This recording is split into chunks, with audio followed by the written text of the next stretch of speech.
Yo guys, Gluten-Free EDC here. I'm Brian, your gluten-sensitive representative. Today I've got a knife by way of a buddy, Alex, in the community. I'll share his Instagram right here. Some editing magic will make that name appear right there.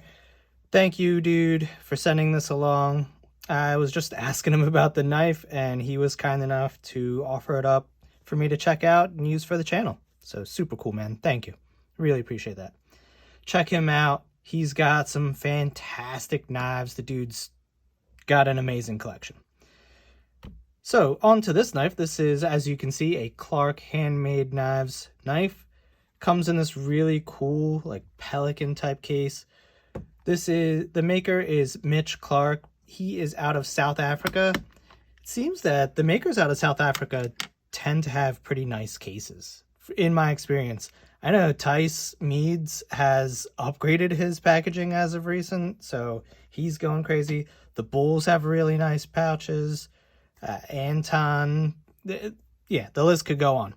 Anyway, so the Mitch Clark Gunstock is what we have today, this gorgeous knife. I'm going to open it up, but before we actually dive into the specifics about the knife, back to the case, you can see under the foam we have these two cards. We're going to get the case out of the way. Cool. We'll just lay that down right there.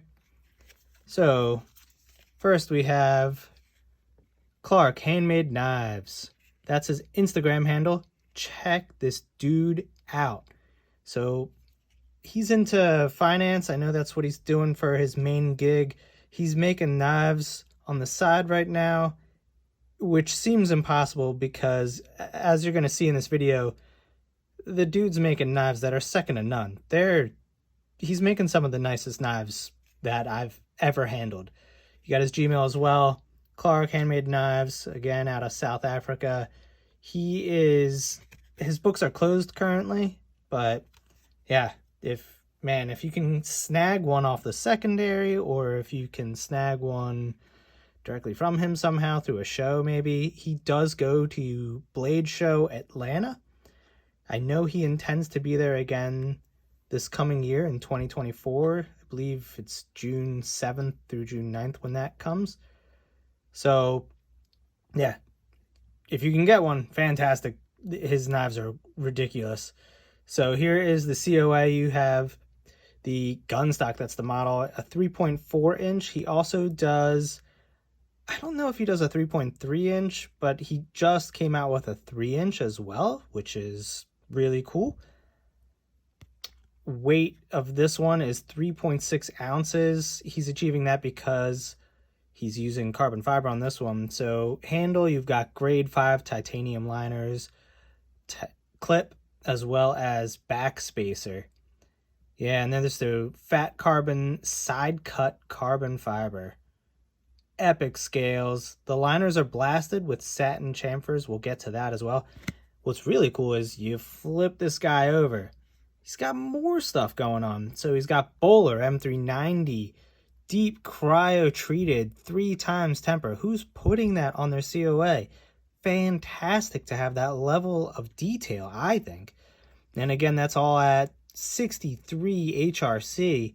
Fantastic for M390. Hardware, you've got grade 5 titanium screws and pivot heads to match the liners. He's using skiff ceramic bearings and a detent running on hardened 440 steel or 440C stainless steel washers. So there's washer, bearing, the dude's going all out. This was made in March 21st, 2023, and he signs it. Really cool. So this is recent. I believe this is from Blade Show of this year, 2023. Really, really something special here, guys. So this knife, I mean, that side carbon, let's get a close-up look at that. Just unbelievable. I love the striations in there. He gets it to a very fine polish. You've got grade 5 titanium for the hardware. The back spacer, he does a cool titanium backspacer, but he's got carbon fiber inlaid into there. I mean, that's really cool to see. You got not one, but two. And then if we carry it over, I thought there was a third. Gotcha, guys. So 2 inlays in the backspacer. And if you notice, it comes up over the edge just a little bit. When we close it, that backspacer is higher than the blade. You really can't touch the blade at all. Fantastic. Let's go to the liners real quick. So we'll open this back up. You can see they're blasted on the front. So on the face of the liner, you see it's blasted, but then you work over on the sides, it's actually chamfered, and it is satin, much like he does and repeats here on that slight chamfer on the pocket clip. Really cool that he's doing that. So I think you can see it better on this side with the glare kind of going through. Really cool. And then it's satin on the backspacer, so there's a lot of tie-ins everywhere. I think it's just the level of detail on this thing is insane, guys. So if we look at the scale, so you have a chamfer around here where it gets thickest, and then a flat underneath that. It's flat here, but a slight chamfer, if you can make it out. There's a slight chamfer to the carbon fiber the whole way around, and then also the flat. That precision, and the fact he's doing this by hand, guys, it's crazy. And it's like almost like a teaser at this point. I've been showing it. You could see it says M. Clark 2023, Mitch Clark 2023. Super cool that he puts that in there. So right off the bat, the handle is unbelievable. That chamfer going all the way around with the, and then it also has the flat. It's just, yeah, that level of precision is pretty unbelievable. And then how it flows into the chamfer of the liner, it's just wild. And then he does the two-tone. I don't know why I pronounced it that way, two-tone. But yeah, the fact that he's got the satin versus the flat of the liners, like, it's just gorgeous. Before we go into the pocket clip, I do want to touch on access to this lock bar. And we're going to kind of focus on the lock bar for a minute here, guys. So access, you've got it carved out here, carved out there. It's not sharp feeling. It's unbelievably light to push over. And you can see that lock bar is fully engaged, right? I don't know what you refer to that as, like 50% engagement or whatever. I don't know. But the face of the lock bar is almost 100%. Crazy. So he's doing fantastic geometry, but then also, like, it takes no effort to get that over. And I think how he's achieving that is really something special here, guys. So if we take a look in here, you can see that, let me get this little guy, that's why I have it here. So right in there, you can see he's got like a cutout. I've never seen that before. I talked to him a bit about it. I admittedly didn't quite follow. I have to follow up with him a bit more, I think. But it seems that that's helping. He's got the internal cutout, right? The relief cut. And that's helping, of course. That's helping a ton with the lock bar tension and being able to manipulate it easily. But I think that cut right there also helps. And again, I've never seen that. Super, super cool. The lockup's fantastic. You can't, like, you're not pushing this closed. It's not my knife, so I'm not willing to bang it even on the cork. It's just, I'm not willing to. But seemingly, this lockup is fantastic. Now, the blade. It's hard to capture that, I've noticed with my lighting. Maybe I need an upgrade in lighting, hey guys? Comment below, upgrade your lighting if you feel that I do need to do so. But I think you can see the hand rub on this blade is gorgeously perfect. And along with that, the edge on this blade is gorgeously perfect. It's mirror polish. Fantastic. I don't know if Alex is really using this blade so much, but it's clean right now. Admittedly, I've taken a microfiber to it, so I didn't have any fingerprints on the blade. But yeah, really, really nice. Then you look at the swedge. Gorgeous here. Same on the other side. No markings anywhere. It's a clean, sterile blade. I love that. I love when you have a clean, sterile blade. Now we get to the top. Let me wipe that off real quick. Now, back to this. So, guys, he crowns the spine after the jimping. And technically where it's jimped, it's crowned even. And then he crowns that up to here until the swedge takes over. Beautiful, beautiful, beautiful. The plunge grind is perfect with the sharpening choil. And yes, you can use that. It is sharp. If you saw my unboxing of this knife, you saw that I did indeed cut myself, so that tip right there is indeed sharp. I'm missing it because of the camera. But yeah, that is sharp. You can get a finger in there. I don't think you need to. Like, it's perfect. If you gotta get like up there though, you got plenty of room. I would stick with more like the tip of your finger or just laying back here. And you can, because it's perfectly flat right there. So it feels good. You have an indexing point to kind of just pull back on. It is perfect. Now, I said I wanted to cover the clip real quick, so we're going to do that. Clip is actually fantastic in and out of pocket. So not too much surface area where the clip is touching the scale. That's super important. You've got a decent amount of clearance here. Decent amount of spring tension. Not the deepest carry, but deep enough for my taste personally. And it swells up pretty large, so I imagine you can get a decent amount in there. I imagine jeans are pretty easy. Not my knife, so I didn't test that. But really, really nice. So, good work on the clip. I thought this clip would be a hotspot. It's not. Not at all. I don't know if maybe because it flattens out ever so slightly, if you can tell, right? I think that might be what's helping, or yeah, I'm not quite certain. But it doesn't like just go straight up and then just keep going. It rounds off almost. So I think that's what's doing it. And the way the rest of this knife is made, it wouldn't surprise me if that was completely intentional.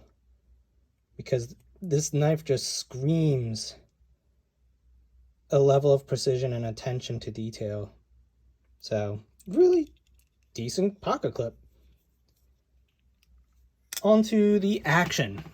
My goodness, guys. So, lighter detent, which I prefer. He offset the pivot, right? So the way the blade works around, right here, it works perfectly. So I think he has that lined up real perfect. Any finger that you do, you can do the thumb, like your typical, right?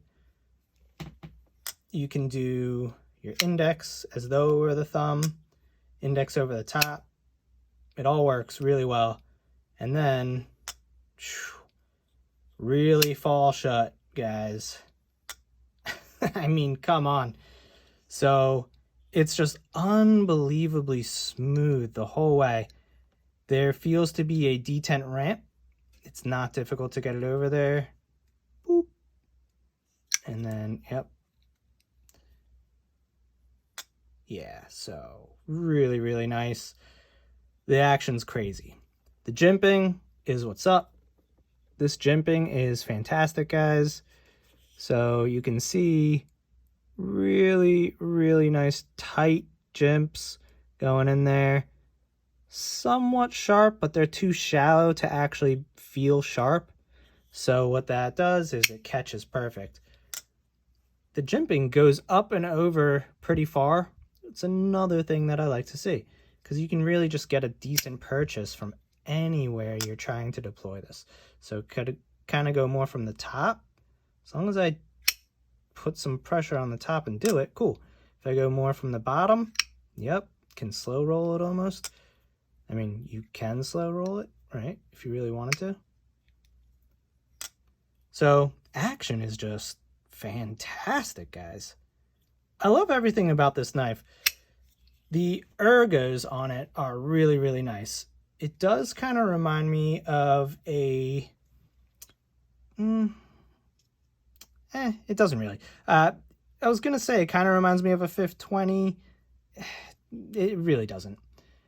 It does have like a swell here, but it's not flat, right? So the reason I say it doesn't truly remind me, and that wasn't totally random, is because it's rounded out here. So it's almost like you could almost like see like a bat wing. Or like the little throwing thing that they use, the Batman would use. So you have that there. Really, really, really nice to just have indexing points on either side. So you could pull back here, you could push forward there. Really, really nice. And then here you have, so it's a constant slope. It really starts going further, and it just seems like a constant kind of angle down. It's beautiful. I think there really is like, it's more flattish here, so the angle isn't as steep, but then he has the angle a little more intense here. So, but it just flows so nicely. It's beautifully done. Beautifully done. Just everything about this blade is... blade as in knife. Everything about it is just so good, guys. I'm blown away by Mitch Clark. Mitch, man, I hope you watch this, and if you do, dude, you're killing it. Keep it up. Just keep doing exactly what you're doing. Just wow. It's a level of detail, a level of refinement that you just don't see on all knives. He's not the biggest maker out there. He's not putting out a ton of knives. Again, he is hand making each one of these. But the dude's seemingly starting to blow up, if you wouldn't consider him have blown up already. And I think he's just gonna keep getting bigger and bigger, because this is an A+ knock out of the park banger of a knife, guys. I'm really happy that I was able to share this one with you guys. If you have any questions, drop them in the comments. I'm happy to discuss this one further. I'm going to be sending this back to my buddy. Thank you again, sir, for this chance to check out this true grail. It was an unbelievable time to get with this. Yes, I do have a good time with knives. Yes, I did thoroughly enjoy this, so really appreciate that, man. I'll be sending this back your way soon enough. I'll be in contact with you. As to everyone else, thanks for staying along. For those of you that made it 19 minutes in, drop a comment saying, "We in it now," because I got some more grails along the way. Before I do go, I want to share one other quick size comparison to another South African knife, the Custom Urban by Trevor Berger Custom Knives. That's a 3-inch blade. Here's a 3 1/4 inch blade, which you can see is smaller, the quiet carry waypoint. And then finally the Koenig Arius, which is 3.5 inches. So really good comparison, actually, I think.